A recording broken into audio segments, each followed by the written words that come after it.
तीन बिल आए आज इंट्रोड्यूस होंगे। हमारी पार्टी का मानना यह है कि ये theory of separation of powers का, ड्यू प्रोसेस का और जो जनता को ये इख्तियार है कि वो इलेक्टेड गवर्नमेंट्स को अकाउंटेबल बनाए, ये सब चीज़ें उसके खिलाफ जाता है। सेपरेशन ऑफ पावर्स आप देख लीजिए कि एग्जीक्यूटिव एजेंसीज को फ्री रन मिल जाएगा कि वो खुद जज, जूरी और एग्जीक्यूशनर हो जाएंगे, और मुख्यमंत्री को हटाना है तो असेंबली में हटाते हैं। अब आप मेरे को ये बताइए कि BNSS में इतने ऐसे सेक्शंस हैं कि किसी को भी आप एक सेक्शन लगा दीजिए 5 साल के ऊपर का, तो लाजमी है वो 30 दिन के अंदर या 30 अंदर BNS में यह है कि 90 डेज तक पुलिस कस्टडी ले सकती है।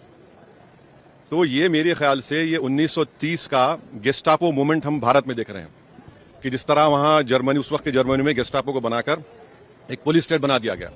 अब चीफ मिनिस्टर अकाउंटेबल नहीं होगा जनता को, बल्कि चीफ मिनिस्टर अकाउंटेबल होगा इन्वेस्टिगेटिंग एजेंसीज को। हमारे देश में SI से लेकर इंस्पेक्टर से लेकर ACP बोलिए, DYSP बोलिए, DCP बोलिए, एडिशनल CP, CP, DGP तक कौन बनाता है इनको? रूलिंग पार्टी बनाती है। IT के ऑफिसर कौन बनाता है? ED के, CBI को रूलिंग पार्टी बनाती है। आप बताइए फिर कहां इंडिपेंडेंस रहेगा इन लोगों का? आप कैबिनेट के 6-7 लोगों को केस लगाइए, 30 दिन डालिए अंदर जेल में, गवर्नमेंट गिर गई उनकी। तो ये असल मकसद वो है, ये अनकॉन्स्टिट्यूशनल। अच्छा, उस बिल में ये भी है कि प्राइम मिनिस्टर को कौन अरेस्ट करेगा? प्राइम मिनिस्टर को बताइए। और प्राइम मिनिस्टर, ये उसमें उस बिल में कह रहे हैं, प्राइम मिनिस्टर के बिल में कह रहे हैं कि प्रेसिडेंट करेगा। अरे भाई, संविधान में हमने लिख दिया है कि the president will act on the aid and advice of the council of ministers. ये उसका कॉन्ट्रडिक्शन। दूसरा, गवर्नर को आप इख्तियार दे रहे हैं, गवर्नर आप अपॉइंट करते हैं।